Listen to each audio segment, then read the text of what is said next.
মাৰ্ঘেৰিটাত বিকশিত ভাৰত সংকল্প যাত্ৰা দেশৰ দুৰ্গম তথা প্ৰতিটো অঞ্চলসমূহলৈকে চৰকাৰী আঁচনিসমূহৰ কাৰ্যকৰী প্ৰসাৰ নিশ্চিত কৰাৰ উদ্দেশ্যে সমগ্ৰ দেশজুৰি কেন্দ্ৰীয় চৰকাৰে আৰম্ভ কৰিছে বিকশিত ভাৰত সংকল্প যাত্ৰাৰ শীৰ্ষক এক কাৰ্যসূচী। কেন্দ্ৰীয় চৰকাৰৰ ই এক পৰিৱৰ্তনশীল পদক্ষেপ। সংকল্প যাত্ৰাৰ কাৰ্যসূচীৰ দ্বাৰা অনাময় সুবিধা, অত্যাৱশ্যকীয় বিত্তীয় সেৱা, বিদ্যুৎ সংযোগ, LPG চিলিণ্ডাৰৰ প্ৰৱেশাধিকাৰ, দৰিদ্ৰ লোকসকলৰ বাবে বাসস্থান, খাদ্য সুৰক্ষা, সঠিক পুষ্টি, নিৰ্ভৰযোগ্য স্বাস্থ্যসেৱা, বিশুদ্ধ খোৱা পানী আদিৰ দৰে কল্যাণমূলক আঁচনিসমূহৰ লাভ প্ৰদান কৰাৰ লগতে জনসাধাৰণৰ কাষলৈ গৈ তেওঁলোকৰ মাজত সজাগতাৰ সৃষ্টি কৰা। যাত্ৰাৰ সময়ত নিশ্চিত কৰা বিৱৰণৰ জৰিয়তে সম্ভাৱ্য হিতাধিকাৰীসকলৰ নামভৰ্তি কৰা হ'ব।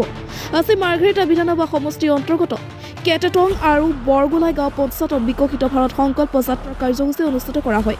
এই কাৰ্যসূচীত বিভিন্ন বিভাগৰ বিষয়া কৰ্মচাৰীসকল উপস্থিত থাকি ঠাইতে হিতাধিকাৰীসকলৰ পৰা আবেদন গ্ৰহণ কৰে। উক্ত কাৰ্যসূচীত কেন্দ্ৰীয় মন্ত্ৰী ৰামেশ্বৰ তেলী, মাৰ্ঘেৰিটা জনপ্ৰিয় বিধায়ক ভাস্কৰ শৰ্মাসহ বিজেপি দলৰ বহু নেতাকৰ্মী উপস্থিত থাকে।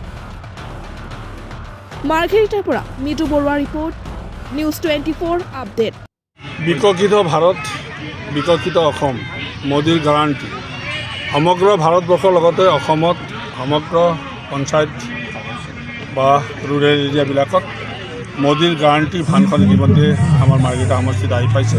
বিভিন্ন পঞ্চায়তৰ জৰিয়তে আমি যিসকলে ভাৰতৰ প্ৰধানমন্ত্ৰীৰ আঁচনি বা অসমৰ মুখ্যমন্ত্ৰীৰ আঁচনি যিসকলে পোৱা নাই তেখেতসকলক ব্যৱস্থা কৰিবৰ কাৰণে এই সংকল্প যাত্ৰা বিকশিত ভাৰত আমি আৰম্ভ কৰিছোঁ। গতিকে আমি ভাবোঁ ইয়াৰ পৰা আমাৰ দৰিদ্ৰ পৰিয়াল, যিসকল বঞ্চিত হোৱা পৰিয়াল বিকশিত আৰম্ভ কৰিব।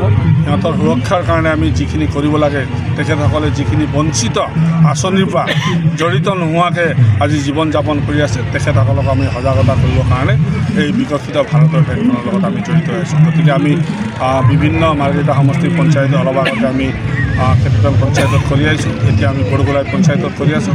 গতিকে ইয়াৰ যিখিনি বঞ্চিত ব্যক্তিসকলক আমি কেনেকৈ জড়িত কৰিব পাৰোঁ আৰু কেনেকৈ তেখেতসকলক আমি আগুৱাই লৈ যাব পাৰোঁ, বিভিন্ন উজ্জ্বলা আঁচনিয়ে হওক, আয়ুষ্মান ভাৰতেই হওক, ৰেচন কাৰ্ডেই হওক, যিসকল আঁচনি ভাৰতবৰ্ষই যিখিনি ভাৰতৰ প্ৰধানমন্ত্ৰী ডাঙৰীয়াই যিখিনি আঁচনি ভাৰতবৰ্ষৰ ৰাইজৰ কাৰণে আজি উলিয়াই দিছে, অসমৰ মুখ্যমন্ত্ৰী ডাঙৰীয়াই যিখিনি উলিয়াই দিছে, সেই আঁচনিৰ লগত প্ৰত্যেক ব্যক্তিক জড়িত কৰিবৰ কাৰণে প্ৰধানমন্ত্ৰী ডাঙৰীয়াই এই ভেনখন মোদীৰ গেৰাণ্টি ভেনখন আমাৰ মাজত ভৰাই দিয়ে। গতিকে মই ভাবোঁ এই সমাবেত ৰাইজে পঞ্জীয়ন কৰিব, পঞ্জীয়ন কৰাৰ লগে লগে তেখেতসকলে এই আঁচনিৰ লগত জড়িত হ'ব।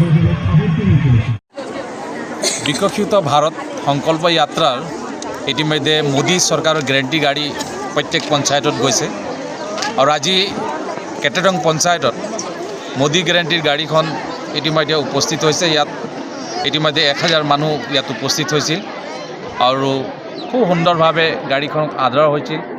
প্ৰায় 8-10টা ডিপাৰ্টমেণ্টৰ বিষয়াসকল ইয়াত উপস্থিত আছিল আৰু বিভিন্ন আঁচনিৰ বিষয়ে ইয়াত আলোচনা কৰা হ'ল আৰু যিবিলাক ব্যক্তি এতিয়ালৈকে ভাৰত চৰকাৰ বা অসম চৰকাৰৰ আঁচনিবিলাক পোৱা নাই, তেওঁলোক ইতিমধ্যে ইয়াত ৰেজিষ্ট্ৰেশ্যন কৰাইছে, পঞ্জীয়ন কৰাইছে। আমি আশা ৰাখিছোঁ কেটেটং পঞ্চায়তত যাতে দুখীয়া যিসকল মানুহ ভাৰত চৰকাৰ বা অসম চৰকাৰৰ যিবিলাক আঁচনি আছে, যিবিলাক পাবলগীয়া যিবিলাক মানুহ আছে, নিশ্চয় মোদী গেৰাণ্টিৰ যোগেদি তেওঁলোক পাব বুলি আমি আশা কৰিছোঁ আৰু আজি সকলোকে আমি আহ্বান জনাইছোঁ তেওঁলোকে যাতে পঞ্জীয়ন কৰায় আৰু এই সুবিধাবিলাক লয়, তাৰ আমি কামনা কৰিছোঁ।